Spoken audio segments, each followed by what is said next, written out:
when you're thinking about designing your brand, think about who your target customer is, because that's the most important thing. You want to appeal to that individual, that demographic, one of those two primaries or one of those three primaries that you're beginning to test that you believe your customer is, so that you can understand, do they resonate with this vision of what I have for the brand? And before you actually go ahead and order all of your branding or get it done, try to do some customer research, ask friends and family, and then go out there actually into the public and ask people, does this resonate with you? Who are you? And do you believe in this look and feel for this brand?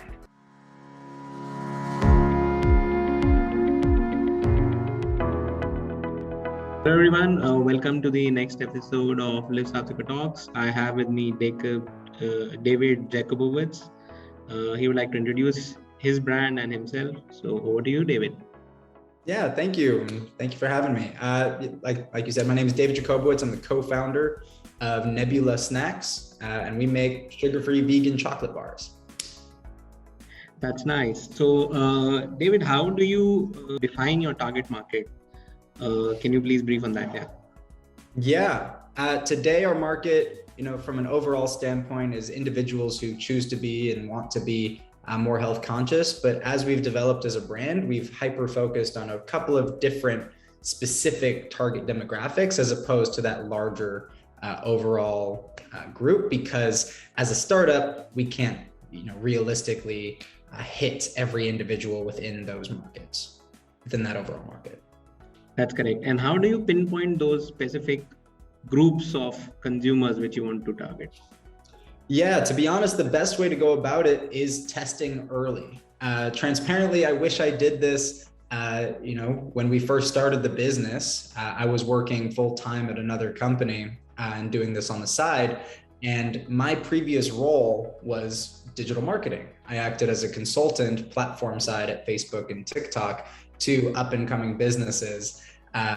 Primarily though, those in a different position as my business is in today. So many of those were at least fairly established, had a customer base, and was marketing to expand their customer base. They were going into their second demographic or trying to find new customers. Whereas when I launched Nebula, you don't have a customer base to start.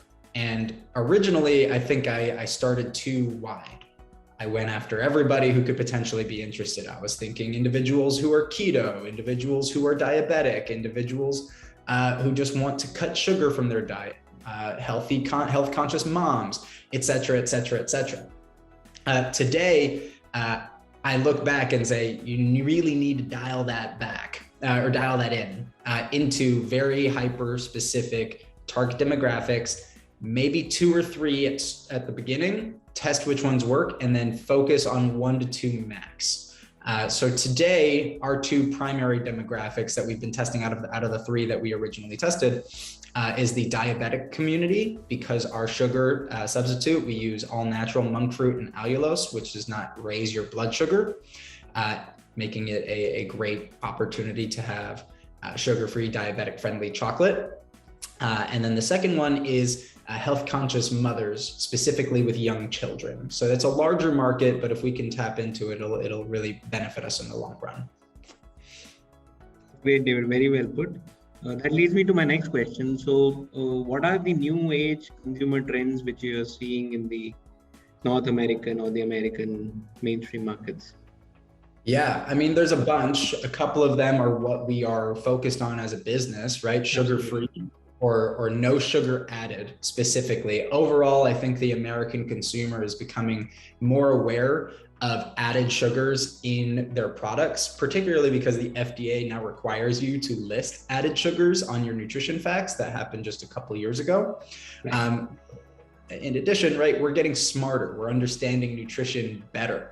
And we know that sugar is not a necessary or required macronutrient, yet all of our products for the last 50, 60 years have been just slammed with sugar as a primary ingredient. And, I believe that America has developed a sweet tooth as a result of that, which isn't great. And it will take us time to be more comfortable and be excited about sweet foods that aren't loaded with sugars and sweet treats that aren't loaded with sugar. But that's the goal today. So as of that trend, that's really, really benefited us. And then you've got other things like the vegan market, right? You've got plant-based meats, which have taken off, and we're a chocolate brand, so we're not doing a plant-based meat brand. But the overall shift and acknowledgement that less animal byproduct in your diet is healthy for you is tremendously beneficial to our brand, because we decided from an early standpoint to remove dairy from the equation. So that's why we actually use oat milk in our milk chocolate bar instead of anything dairy. That's great, David. I understand that sustainability is an important element for your brand. So what do you consider are some of the few non-negotiables for an emerging CPG brand to consider while going on this path of sustainability? Yeah, to be quite honest, sustainability is a very interesting trend right now, where a lot of the consumer market will appreciate a sustainable oriented brand, but that really won't be the game changer in whether or not they're going to purchase your product. And we've seen this firsthand. So Nebula is committed to sustainability. We like to say we're better for humans and we're better for the earth. Better for humans with our ingredients, better for the earth because all of our packaging is used with bio-based materials, either compostable or 100% recyclable. Mm-hmm. That being said, that is not going to be the reason somebody purchases. So we're not blasting that as a part of our marketing messaging. It's kind of an added benefit with information on our website that shows this is also a commitment. Now, I think it's an incredible importance for new businesses to consider, because at the end of the day, it is the responsibility of business leaders to be more sustainable, to protect our planet. There is so much evidence to suggest that packaging is so terrible for our earth. Our landfills are raising. I believe 23% of US landfills specifically are comprised of food container and packaging waste, which is just incredibly wasteful. And it's primarily due to single-use plastics. And if you think of businesses in the chocolate space, every single uniquely wrapped chocolate bar or chocolate truffle has a plastic wrapping that you take off, you eat that small treat, and then that goes into the trash, and it'll take hundreds of years to decompose. We have a responsibility as business owners, not necessarily as a marketing tactic, to be sustainable in how we deliver our products. Will it impact your ability to sell? Maybe not early on, but there is overall a consumer shift and an acknowledgement that consumers are willing to spend more or slightly more than they would typically spend on a consumable good, or even a home and wellness good, etc. If it is sustainable. I believe 85% of people in a recent study, it was likely globally indicated as such, that they would spend a little bit more on a product if it was eco-conscious. And what about sustainability in the product itself? So do you source raw materials which are more ethically sourced, which use less water or something like that? So can you just briefly? Can you repeat the question? What about the sustainability, not just in the packaging, but actually the product itself? Because I have seen some sustainability claims in some of these brands where they say that we only use ingredients which use less water for cultivating those ingredients. So is that also pretty prominent? It is incredibly important, but it's also one of those things that is not necessarily a marketing tactic. It is a responsibility of a business owner. And today, as a startup, our impact on the environment is very minimal, but as we plan to scale, my hope is to become a B certified a B Corp certified organization due to our business practices and how we are operating in a better capacity for our planet. So David, as I understand, you have been a digital marketing, I would say, a guru for a few years with TikTok and Facebook. So how should a new upcoming CPG brand should design their marketing and branding strategies? Yeah, it's a very interesting question. And it's funny that you asked me as a digital marketing guru Yes, with no experience in CPG prior to starting Nebula. right. Um, it's incredibly important to ensure that you stand out. Right now, there's a very common trend when it comes to branding for a lot of, at least in the healthy snack space, a very modern, very basic branding packaging materials where it's simple colors blanketed onto the product with the basic claims on front. So you think of brands like Skinny Dipped, which is a full color, very bright, with simple messaging as to the healthy product, and then a big product image on front. Now that's very common. You look at beverages like Poppi, fun, bright, luminous colors with very basic branding. In my opinion, I believe it's becoming saturated. And if you're thinking about starting a brand, ensure that you have the ability to stand out.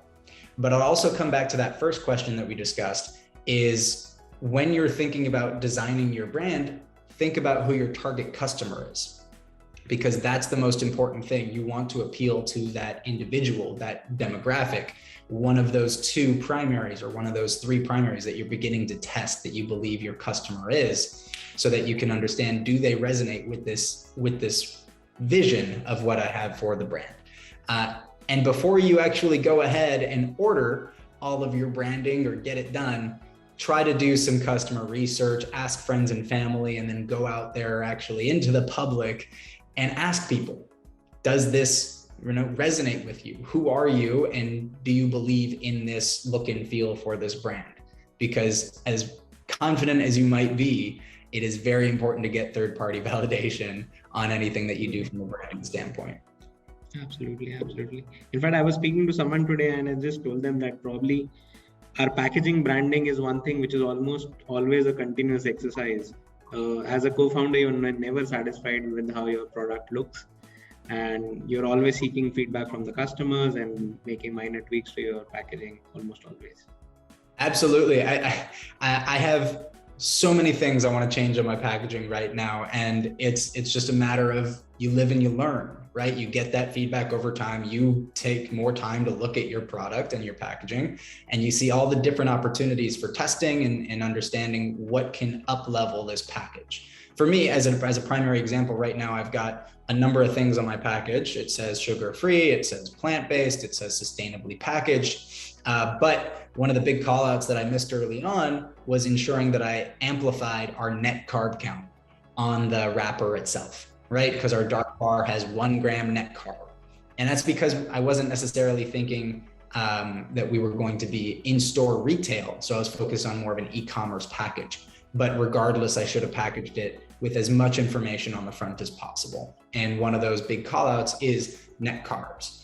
Within the community, that net carbs is very, very popular and commonly tracked, particularly within the keto space, but it goes beyond that today. That's great, David. So where can any consumer find your products? Are you still only D2C, or you are available in mainstream retail stores? Yeah, right now we're still only available on our website and Amazon and a few marketplaces that we've partnered with over the course of the last couple of months. We are working on actually a new production run, stay tuned, to support our retail presence, hopefully early 2023. Okay. So if you go to nebulasnacks.com, that is the primary place to get it right now. But we're in a funky spot right now because it's summer, and shipping chocolate during the summer is not an easy task. So talk about when you go into a CPG business, understanding everything that you're going to need to prepare for as an owner as it relates to your product. Think about that up front and be able to plan accordingly. Think 6 to 12 months in advance always. David, based on your experience and your TG, which chains or which retail stores do you think are the best fit for your brand? Yeah. And how did you come up with that? Yeah. Our product is on the healthier side. It is slightly more expensive, although we are working to see if we can bring down the costs, because our goal really is to make this type of chocolate more available to the public for those who want to be more health conscious. but aren't willing to spend or don't necessarily have the capital to invest in healthier chocolate. So when we've thought about that, as of right now, our product aligns more towards the smaller retail chains, just because we are a smaller startup. So at this point in time, I'm not going to be targeting a Whole Foods because we can't simply support that level of scale.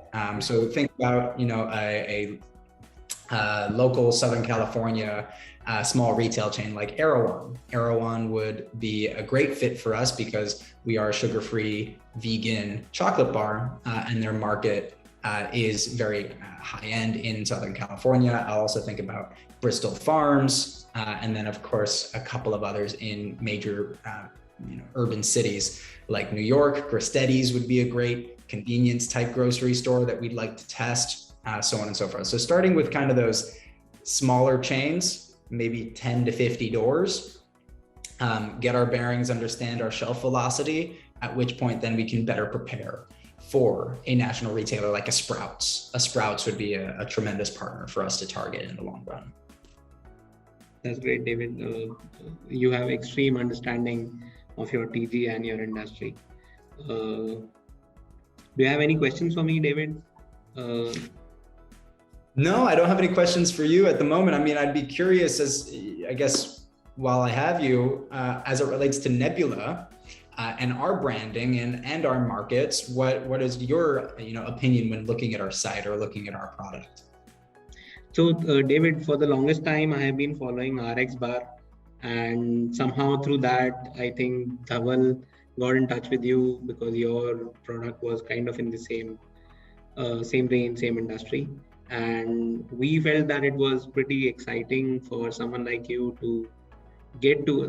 Sadly, I don't know what your backstory is. How did you land up with your brand after working with TikTok on digital marketing side?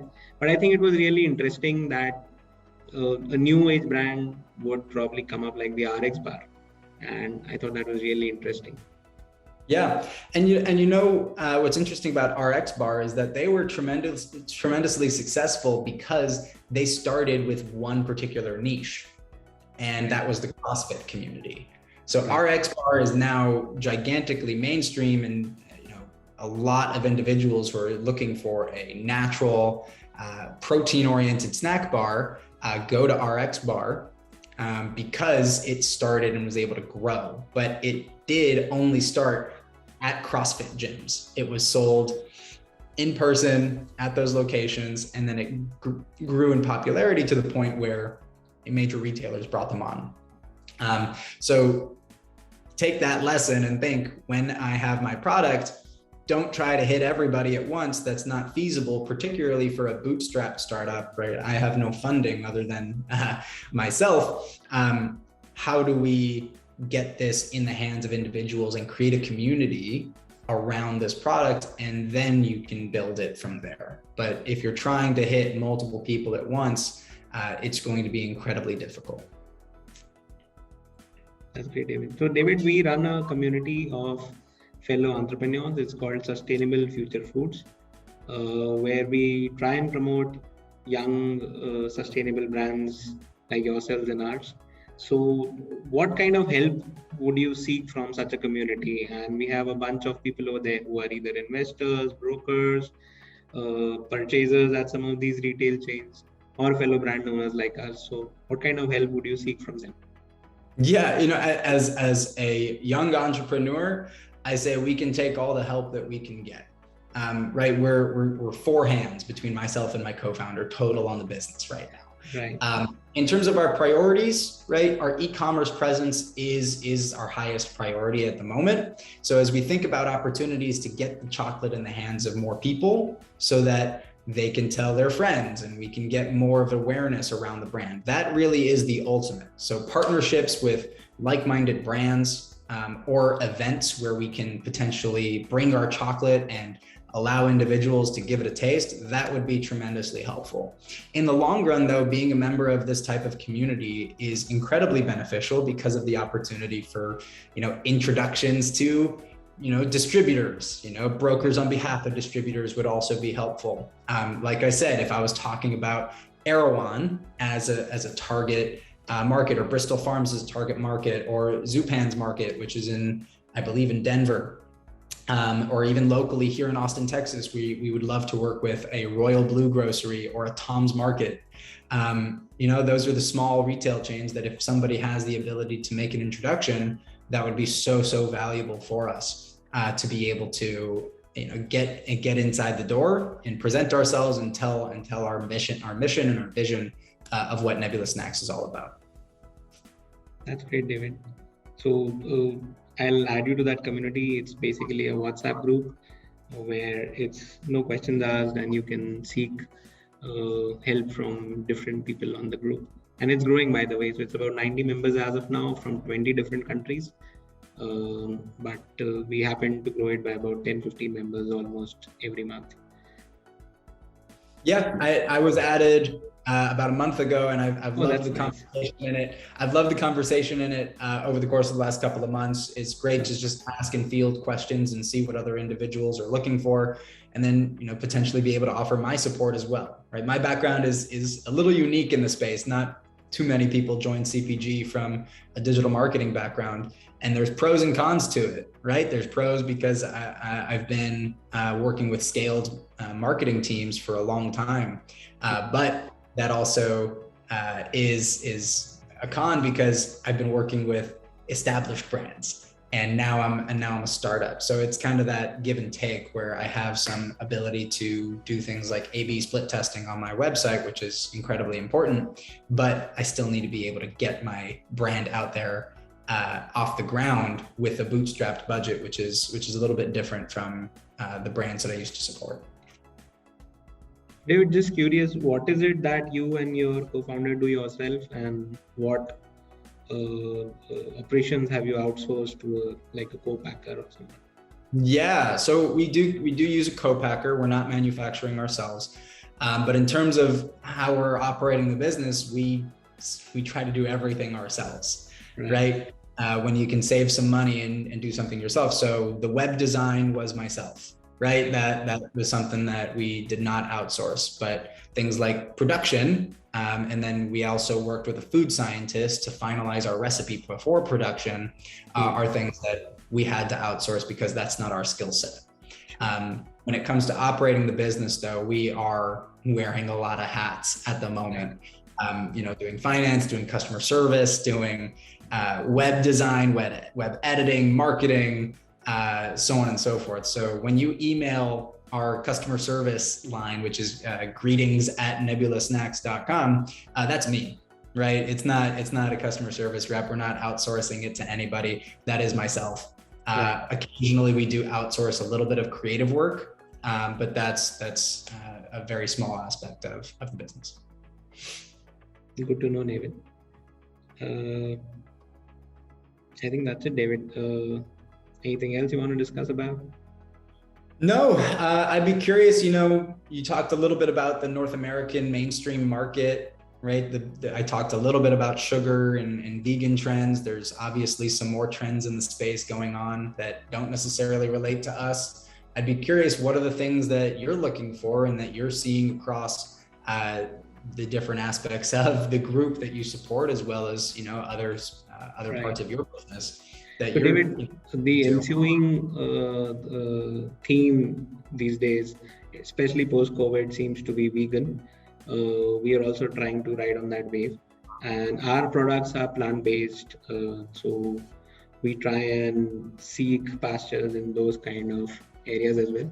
We're seeing a lot of good traction on our products with the TG, which we are trying to get into, which is people who do yoga.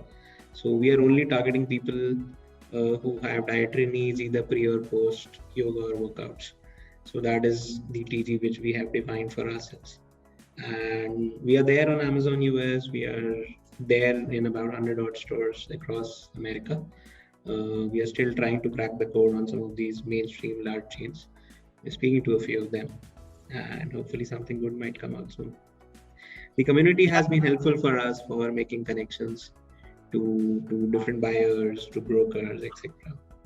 Have you connected with like local yoga studios in certain cities across the US? I believe that's probably a great place to start. Like you said, like we Yes, were talking about with RX Bar, starting in the CrossFit community. It correct. seems as if we're naturally trying to start with the yoga community.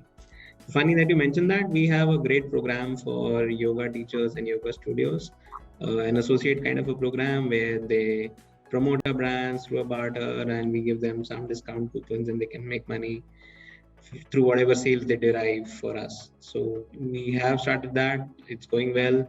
We hope to scale it up, and we are hoping that it becomes a primary marketing channel over the next few months and years.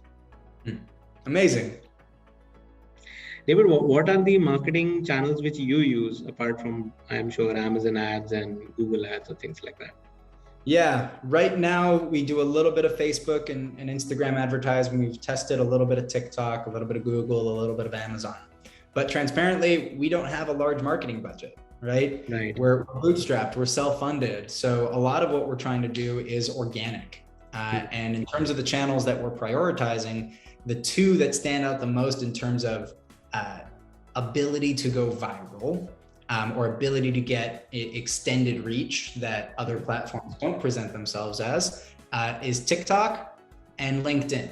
So I've been doing a lot on LinkedIn personally so that I can connect more in the space that I wasn't previously a part of, moving into a completely different vertical and industry in CPG, coming from tech. Has been very interesting for me to be able to establish a new network. So that's been a primary focus of mine. But from a consumer standpoint, TikTok was one of the big opportunities for brands to connect on a massive scale compared to any other platform. Now, I think what you can do on TikTok is focus on the platform itself, and of course, make sure that you just repurpose your existing videos that you're creating for the platform and put it on Instagram Reels as well. Now, from what I've seen across the industry, Reels doesn't present as much of an opportunity in terms of scale, but it can get you additional impressions, which is always valuable to the business, particularly when you're bootstrapped. Sure. Have you tried any influencer marketing? Yes, and it's hit and miss. So influencer marketing right now is an interesting space, and I definitely say that you should pursue it, particularly on TikTok, as well as Instagram, but it's hit and miss. So focus on your particular demographic that you'd like to establish yourself in, and send product. But there has been a little bit of a change in influencer marketing in the last 5 to 7 years, where influencers themselves or creators themselves have a far better understanding or a far firmer understanding of the influencer marketing channel. And as such, they're asking for a lot more money up front. So you have micro influencers with 1,000 to 10,000 followers asking for hundreds, if not thousands of dollars to film a video on your behalf, because they understand that that video can be used for marketing purposes, or it will be used for marketing purposes. And a lot of those influencers who post one video, if they've got 5,000 followers, that's not going to generate a lot of sales. So make sure that you're very, very particular about who you pay to do videos as an influencer, and really understand that you have to be upfront. As a bootstrapped business, it's been incredibly difficult to work with influencers because many of them are asking for hundreds of, if not thousands of dollars, and I'm not going to get that return. So I have to say, unfortunately, at this time, it doesn't make sense for me to send you product because I will have a loss on the investment, particularly if they're asking for money. But in terms of free product, and if there's partners who really believe in your brand and are willing to support you, you do have to go that extra mile to show that you want to work with them as well. In order to really work together in a positive way as a bootstrap business. So I'll say it's hit and miss. Definitely invest in it, but it is a commitment to be able to get in front of the right people. Great, David. It was great speaking to you. We'll be traveling to the US sometime again in September. We hope we can meet you in Texas at that point of time. Do you Have know you where ever you- been to India, or you plan to be here sometime soon? I have not been to India yet, although one of my close friends is getting married in South India, I believe next year. So I may be Right. making it, which I'm incredibly excited about. That's great, David. So if you're here in India anytime soon, please give us a ping. We'll be happy to host you in Udaipur city. It's in the northern part of India, and it's a beautiful city of lakes and palaces. And I'm sure you will enjoy your stay. Sounds wonderful. I would love to. And David, if you need any help from us, we can help you with any kind of contacts or probably a new co-packer based out of India. If it suits your finances, we'll be happy to help. I appreciate it, sir. Pleasure meeting you. Pleasure meeting you, David. Have a great day.